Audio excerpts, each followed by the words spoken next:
င်္ဂလာပါရှင်ဖိုင်ပါရှင်ဟုတ်ကဲ့ပါ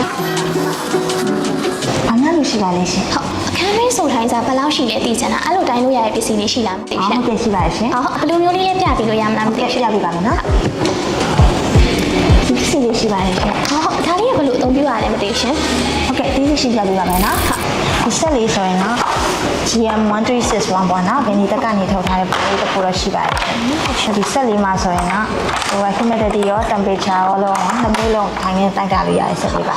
ဒီ product လေးကတော့ညီမတို့ free type product လို့ခေါ်တာပေါ့ဒီက high temperature တွေ1200 degree Celsius ထိခံနိုင်ရှိတဲ့ product လေးဖြစ်ပါတယ်ရှင်ဒီထဲမှာညီမ 1.5 ကို A 3လုံးတက်ခင်4လုံးထည့်ရပါတယ်ရှင်အဲဆိုတော့ညီမ power ဖွင့်လိုက်တယ်ဆိုရင်အပေါ်မှာ type K လေးပြနေရရှင် type K ဆိုတာညီမတို့ဒီ product ကနေတိုင်းတာလေးရတဲ့ temperature ပေါ့နော်ဒီ type K ကဘယ်မှာသုံးလဲဆိုရင် industry တွေမှာအရင်ပူပြင်းနဲ့ဒီမှာ1200 degree Celsius လောက်ထိကိုတိုင်းတာတဲ့အခါကျရင် temperature တိုင်းခြင်းဒီက type K product လေးနဲ့နောက်တော့ contact လုပ်ပြီးတော့တိုင်းတာလေးရတယ်အဲဒီ degree Celsius ကဒီမှာပြရတယ်ပေါ့ဒါဆိုညီမတို့ Fahrenheit ကိုလည်းပြောင်းလို့ရတယ်ရှင်ဒီ type K ကညီမတို့ပြန်ဖြုတ်လိုက်ပြီးရင်